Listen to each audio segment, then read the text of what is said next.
Pemirsa yang dirahmati Allah, Assalamualaikum warahmatullahi wabarakatuh. Setiap Idul Adha tiba, ketika penyembelihan hewan kurban dilaksanakan, ada satu masalah yang dihadapi oleh panitia kurban, yaitu limbah dari jeroan sapi atau kambing yang disembelih. Cukup serius karena menimbulkan pencemaran lingkungan yang cukup signifikan, dan dari tahun ke tahun berdasarkan hasil penelitian, jumlah kasus cacing hati itu semakin meningkat dari tahun ke tahun. Maka dari itu kami selalu menghimbau agar masyarakat tidak mencuci jeroan atau bahkan membuang isi rumen dari sapi atau kambing ke sungai atau saluran air yang ada di sekitar kita. Bersama kita akan didemokan oleh Mas Seno dari Juleha Jogja yang akan memberikan solusi bagi Anda. Jadi kurban kita insya Allah tahun ini lebih ramah lingkungan. Limbah jeroan ini akan kita olah menjadi pupuk. Mari kita saksikan seperti apa proses pembuatan dari pupuk ini. Selamat menyaksikan. Assalamualaikum warahmatullahi wabarakatuh.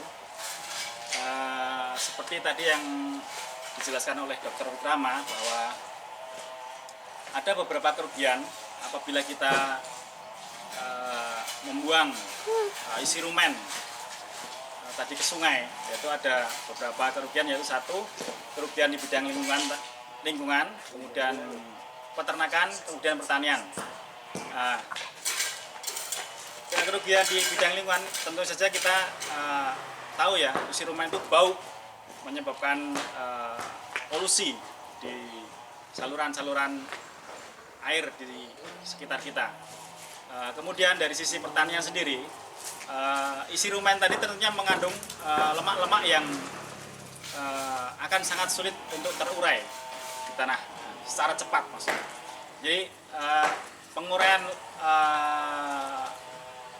lemak atau gajih dari sisa-sisa rumen tersebut tentunya sangat lama, dan itu mempengaruhi absorpsi atau penyerapan nutrisi dari tanaman.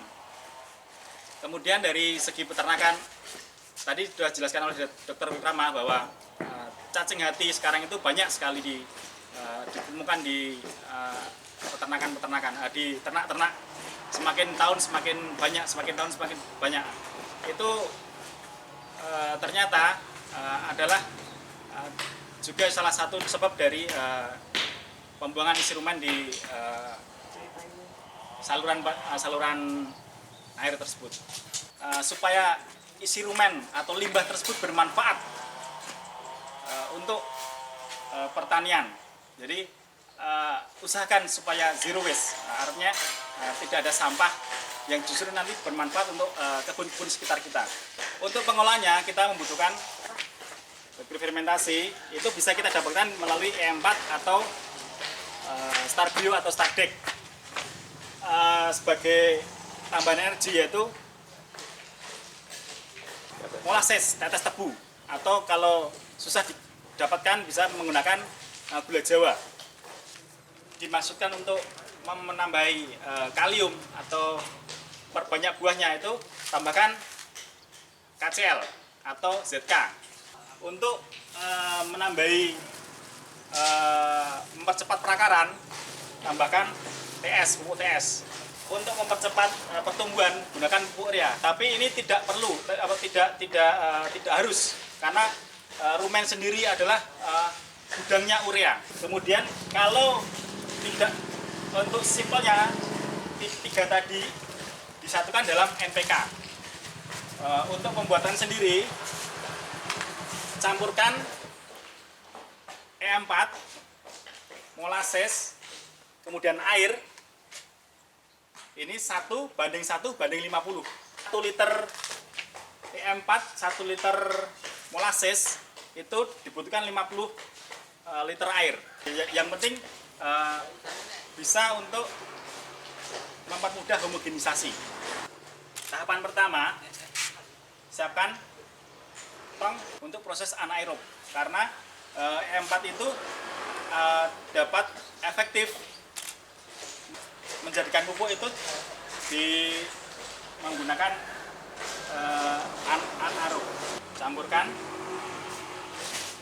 E4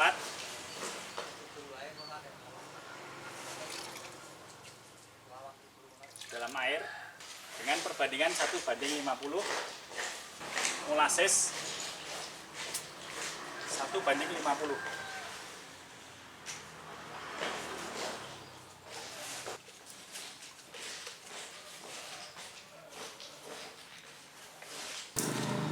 Aduk secara merata supaya merata. Masukkan isi rumen ke dalam bak.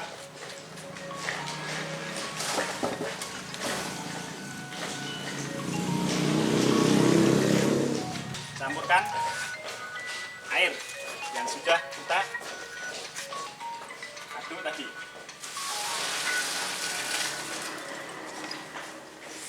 Kemudian tutup rapat. Buka tiap pekan untuk pengaduan 1 kali dalam 1 pekan. Insya Allah 3 pekan sudah jadi. Selamat mencoba. Kita tadi mempunyai bahan-bahan tambahan yang berupa NPK atau KCl atau urea atau TS. Nah, itu ada manfaatnya sendiri-sendiri. Manfaat untuk semuanya, untuk akar, untuk pertumbuhan cepat, untuk pembuahan. Tambahkan NPK langsung. Banyak K-nya, tambahkan aja ZK atau KCl. Ini KCl yang bisa didapat di pupuk toko-toko pertanian.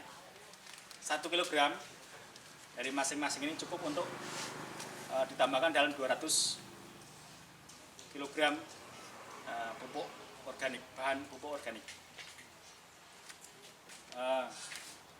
Caranya langsung masukkan pupuk tadi ke dalam drum yang sudah kita masukkan isi rumen tadi. Kemudian kita aduk 1 pekan sekali supaya menjadi homogen. Aduk. Fungsi dari pengaduan itu supaya tercampur sempurna dan mempercepat proses pembusukan. Tutup rapat kembali supaya terjadi reaksi anaerob.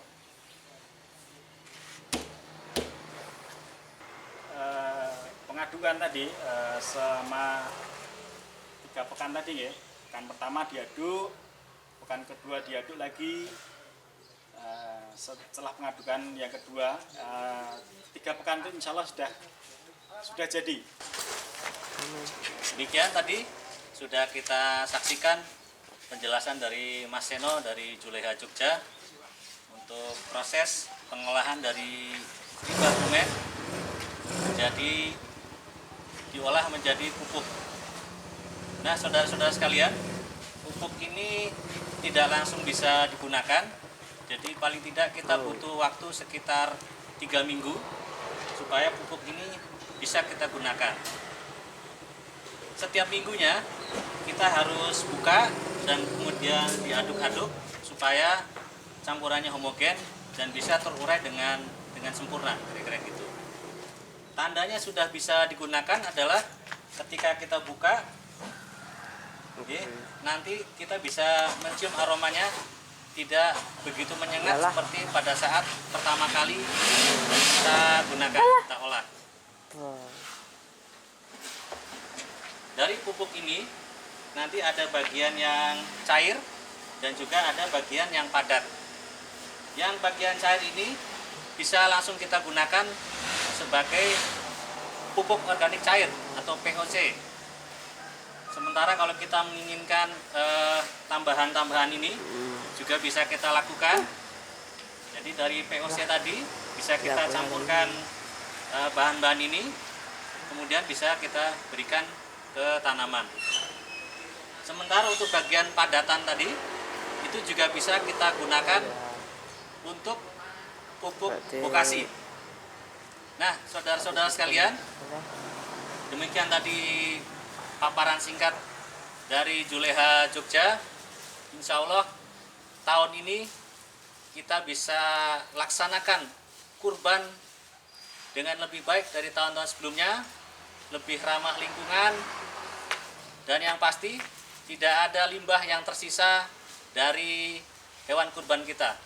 Zero waste, semuanya bisa kita manfaatkan untuk kemaslahatan umat kita ini. Baik, demikian.